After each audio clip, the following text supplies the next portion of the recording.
ఆధ్యాత్మికత అంటే ఇష్టపడే వారంతా జీవితంలో ఒక్కసారైనా కాశీ వెళ్ళాలనుకుంటారు.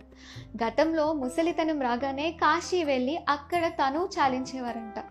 అలా చేస్తే మళ్ళీ జన్మ అనేది ఉండదని నమ్మేవారు. ఇప్పటికీ హిందువులకు కాశీ అంటే ముక్తికి ముఖద్వారం. కాశీకి ఇంత ప్రాధాన్యత ఎందుకని వచ్చింది? క్షేత్ర గణిత పరంగా కాశీ క్షేత్రం అండాండ బ్రహ్మాండాల సంగమానికి ప్రతిరూపమంట. ఇక్కడ మానవ శరీరంలో నాడుల సంఖ్యకు సమానంగా 72,000 మందిరాలు నిర్మించారు. అక్కడ ఉండటం అంటే విశ్వ శరీరంతో మానవ దేహం సంబంధం ఏర్పరచుకోవటం. అందుకే కాశీ వెళితే తిరిగి రావాలని అనిపించదు. అన్నిటికీ మించి ఒక గొప్ప విశిష్టత ఈ నగరానికి ఉంది. అదేమిటో ఇప్పుడు మనం తెలుసుకుందాం. మన దేశంలో ఆ పరమశివునికి ఎన్నో పురాతన ఆలయాలు ఉన్నాయి. అటువంటి పురాతన ఎంతో ప్రసిద్ధి చెందిన ఆలయాలలో వారణాసి కూడా ఒకటి అని చెప్పవచ్చు.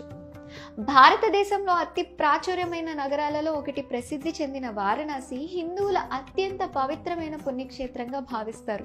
పురాణాల ప్రకారం దాదాపు 5,000 సంవత్సరాల క్రితం సాక్షాత్తు ఆ పరమశివుడే ఈ వారణాసిని స్థాపించాడని తెలుస్తోంది. ఈ ఆలయంలో కొలువై ఉన్న శివలింగం 12 జ్యోతిర్లింగాలలో ఒకటిగా ఎంతో ప్రసిద్ధి చెందింది. సాక్షాత్తు ఆ పరమశివుడే స్వయంగా ఇక్కడ కొలువై ఉన్నాడని ఇక్కడ ప్రజల విశ్వాసం. వారణాసిలో ఉన్నటువంటి గంగా నదిలో స్నానం ఆచరించడం వల్ల గత జన్మలో పాపాలు సైతం తొలగిపోతాయని, పాపాల నుంచి విముక్తి కలుగుతుందని భక్తుల నమ్మకం. అదేవిధంగా దక్షుడు యాగంలో ఆత్మార్పణం చేసిన పార్వతీదేవి చెవిపోగు ఈ వారణాసిలో ప్రాంతంలో పడటం వల్ల ఈ ప్రాంతం అష్టాదశ శక్తి పీఠాలలో ఒకటిగా కూడా ప్రసిద్ధి చెందింది. ఈ విధంగా చెవిపోగు పడిన ప్రాంతంలోనే విశాలాక్షి అమ్మవారు కొలువై ఉన్నారు. ఎంతో ప్రసిద్ధి చెందిన వారణాసిలోని గంగా నదిలో స్నానం చేయడం వల్ల సకల పాపాలు తొలగిపోతాయని దేశం నలుమూలల నుంచి పర్యాటకులు ఇక్కడ తరలి వస్తూ ఉంటారు.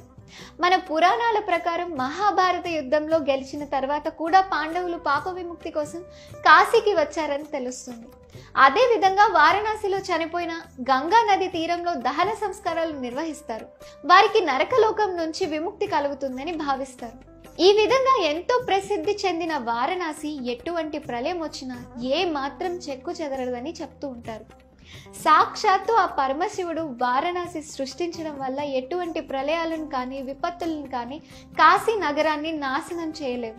కల్పాంతం తర్వాత ఈ యుగం అంతమైన తర్వాత యుగం ప్రారంభమవుతుంది. అయినప్పటికీ వారణాసి ఆ పరమేశ్వరుడు సృష్టించడం వల్ల ఎటువంటి ప్రళయ సమయంలో కూడా నాశనం కాకుండా పరమేశ్వరుడు తన త్రిశూలంపై వారణాసి నగరాన్ని నిలబెడతాడని నమ్మకం. సో విన్నారు కదా, ఈరోజు ఒక మంచి విషయాన్ని తెలుసుకున్నాం. మరి ఇలాంటి ఇంట్రెస్టింగ్ అప్డేట్స్ కోసం మీరు రహస్యవాణి ఛానల్ని సబ్స్క్రైబ్ చేసుకోండి.